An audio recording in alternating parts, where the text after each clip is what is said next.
Shalom bakunzi b'ikiganiro cy'ijambo ry'umunsi, ndabaramukije mbifuriza amahoro ya Kristo Yesu mwagaze imitima yanyu. Hari ijambo riri ku mutima wanje nshaka ko tuganira namwe muri uyu munsi w'umugisha Imana yaduhaye hejuru yo kurinda ururimi. Bavandimwe, hariyo abantu benshi ubuzima babayemwo babushizwemwo n'ururimi rwabo n'amajambo yabo n'ibyo bavuga. Hari igihe umuntu ubuzima bwe atigera abona ikintu cyiza, aguma avuga ikintu kibi gusa. Umva, wewe uri kurankurikirana wirinde cyane uyu mutego wa Satani mu buzima bwawe. Hariyo abantu benshi bafite ama principe meza mu buzima bwabo, batigera bavuga ijambo rya negative ku buzima bwabo, batigera bavuga ibintu bibi. Hariyo abantu batabona ikintu cyiza ku bandi. Niyo umubwiye ngo uriya muntu ni mwiza, akubwira ikibi, akubwira negative, swata muziko cyangwa akavuga biwabo, akavuga ibintu, akagerageza kurondera ibintu bibi. Ndakwifurize kumenya ukuntu woriyana amajambo uvuga. Dusome ijambo ryanditse mu gitabo cy'Imigani igice cya 11 umurongo wa 11. Uyu murongo warakoze ku mutima wanje. Uravuga ngo umuhezagiro w'abagororotsi ushira igisagara hejuru. Umuhezagiro wawe, amajambo meza uvuga ku gisagara, ku muryango, ushira igisagara hejuru cyangwa umuryango hejuru, ariko akanwa k'abanyakibi karagisangangura. Wirinda amajambo yo gusangangura ibintu, ariko akanwa k'abanyakibi, ariko amajambo umuntu avuga mabi aragisangangura. Umva, twebwe nta kindi kintu kitubereho n'uguhezagira. Ntabwo tugomba kuvuga icyo Satani atwereka ko tuvuga, ntabwo tugomba kuvuga ibitari ko biragenda gusa. Oya, turavuga icyo twizereye bavandimwe. Umuhezagiro w'abagororotsi ushira igisagara hejuru. Uko igisagara n'umuryango wawe n'abana bawe. Twimenyereze kuvuga amajambo mazima. N'umugisha utangaje. Haleluya. N'umugisha uzabibona mu mugisha utangaje. Hari abantu bafashe ama principe aya yo kuvuga amajambo meza bageze kure. Hariho n'abandi kubera amajambo yabo ubuzima bwabo buri mu mwijima. Ndagutumiye mukundwa uri kurankurikirana kumenyera kuvuga amajambo mazima. Iyi migani ya 10:21 umurongo wa 23 haravuga ngo urinda akanwa ke n'ururimi rwiwe, umutima wiwe aba urinze amagorwa. Urinda akanwa ke n'umutima we, haleluya, urinda akanwa kiwe n'ururimi rwe abarinze umutima wiwe amagorwa. Akanwa kawe n'ururimi rwawe hari igihe byakuzaniye amagorwa. Bene data, bareke mbabwire, iyo uguma iminsi yose widoga, wavuga bitagenda, umutima wawe ushira mu magorwa. Umutima wawe ushira mu magorwa. Tugeze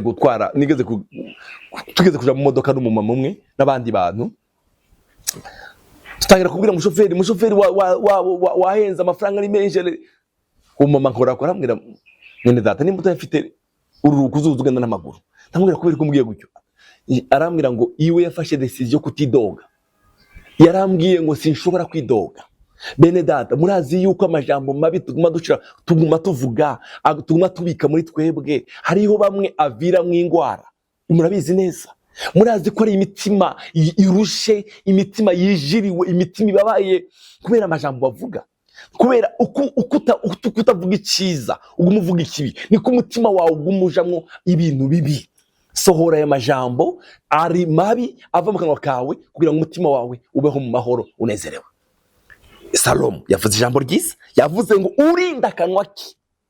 Urinda akanwa kawe iki? Kuvuga amajambo mabi, kuvuga ama negative, kuvuga ibitagenda, urakarinda. Urinda akanwa ki n'ururimi rwiwe, umutima wiwe aba urinze amagorwa. Urifuza kurinda umutima wawe amagorwa, rinda akanwa kawe. Reka kuvuga ibije byose, reka kwatura amajambo mabi, reka kuvuga amajambo mukundwa, reka kwatura amajambo mabi. Ndakwifurije kuvuga amajambo meza. Amen. Ni umutima wawe uzoba urinze amagorwa. Imigani ya Salomo. Haleluya. Igice cya 18 umurongo wa 21. Umuntu azorya ibyiza bihejwe n'ibivuye mu kanwa kiwe, ariko ingunge zifuza kugira amanyama. Umuntu azohaga ibyiza abiheshejwe n'ibivuye ku rurimi rwiwe. Ururimi rwacu nta kindi rugomba kuvuga gukomera kw'Imana ni neza y'Imana. umuntu azohaga ibyiza abiheshejwe n'ururimi rwiwe. Amen. Umuntu azohaga ibyiza abiheshejwe n'ururimi rwiwe. Kubera iki bitworohera kuvuga ikitagenda paraporo kuvuga bizima? Kubera iki Satani aguma twereka ibitagenda gusa? Murazi ijambo assurance ikomeye dufite mu gitabo cya Yeremiya 29:11. Ndazi zimviro kwiyumvirako n'ivy'abahoro si ivy'ibyago. Mugabo wowe waza kuvuga ibyago. Dufite assurance ivuga ngo urazi ivy'imviro kwiyumviraho ntabwo ari iby'ibyago ariko ni iby'amahoro. Kubera iki bitworohera kuvuga ibyago? Kubera iki tworoherwa kuvuga urupfu? Haravuga mu gitabo cy'imigani ngo urupfu n'ubugingo bihagaze mu bubasha bw'ururimi. Kubera iki twebwe bitworera kuvuga urupfu paraporo kuvuga ubugingo? Bakundwa, murakurikirana. Ukeneye ko umutima wawe urinda amagorwa, urakeneye kurindwa amagorwa, urakeneye kubona ibyiza, koresha ururimi rwawe neza. Hezagira. Umuhezagiro w'abagorosi ushira igisagara hejuru. Murazi yuko bitarizo. Umwana ashaka kuva mu ishuri yazanye amanota atameze neza, mugabo ibyo bitutsi byawe ndabwo bimuha amanota meza. Murazi yuko abana batagize ico bavamo kubera ibitutsi by'abavyeyi. Wirinde kuvuga amajambo mabi ku bana bawe. Umuhezagiro w'abagorotsi uzushira igisagara hejuru. Urifuza ko umwana aje hejuru, urifuza ko atera imbere, gerageza uwimenyereze kuvuga amajambo mazima. Nafashe akarorero kamwe k'abantu bavuze mu gitabo cyo guharura kubara igice cya 13:30. Maze Kalebu yamira abantu bariko baridodombera. Mose aravuga ati nimuze tuduge ubu nyine tubashikire kuko dushobora rwose kubatsinda. Aha bari bavuye gutata igihugu, bari abagabo 12. Abagabo 10 bose bavuga amajambo mabi, tituzojayo, abakuru babazoturya, baravuga amajambo mabi. Kalebu na Yoshua barahaguruka bavuga amajambo anyuranye n'ivyo bandi bariko baravuga. Reka kwidoga ntacyo bizokumarira, bizokukuraho ubuntu bw'Imana, bizotuma umererwa nabi. Kwidoga ni umuzimu wa Satani. Aba bantu bene ndata 10 nta numwe wageze i Kanani, ariko bano 2 barageze i Kanani. Umurongo wa 31. Ariko abari baraduganye nawe bati ntidushobora kuduga ngo turwane abo bantu kuko baturusha inko ibuhizi. Murumva amajambo gusa, bibagirwa y'Amana yabambukije ikiyaga gitukura, bibagirwa y'Amana yabagaburiye Imana, bibagirwa kubera iki twibagirwa tukavuga ibinyuranye n'ibyo twizereye. Haleluya. Umurongo wa 32.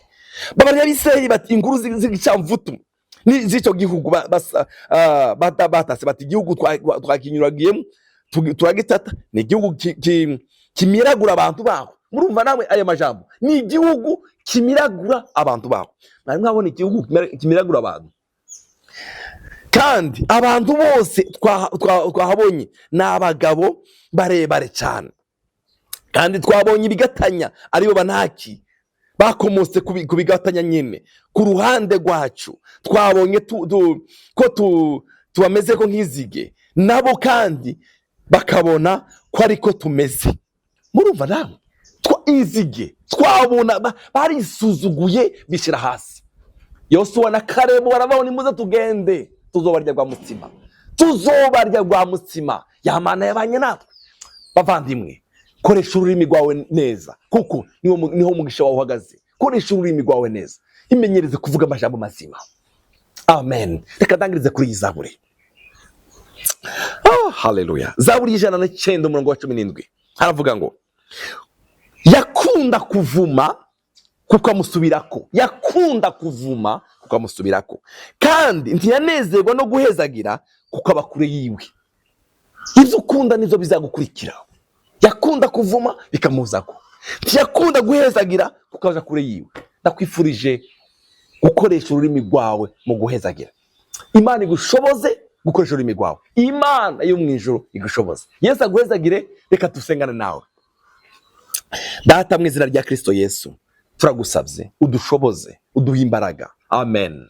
Turakwingize mukunzi wacu Yesu, turakeneye kumenya gukoresha amajambo yacu. Uturinde cyane uburyo tuvuga, mu izina rya Kristo Yesu mwami wacu. Haleluya. Ndagutumiye Mana, umwe wese kubyo ariko avuga, uturinde kuvuga amajambo mabi. Kaba abagabo bavuye gutata igihugu batangira kuvuga amajambo y'incamutu, uturinde Mwami. Ijambo ryawe ryavuze ngo umuhezagiro w'abagorotsi uzushira igisagara hejuru. turagukunda cyane, turagushima ko turi abanyamugisha, turagushima ko waduhezaga imihezagiro yose y'ahantu ho mu ijuru muri Kristo Yesu. Urakoze Mana, amahoro yawe aganze mu mitima yacu mu izina rya Kristo Yesu umwami wacu, amen. Mugire umunsi mwiza w'amahirwe n'umugisha.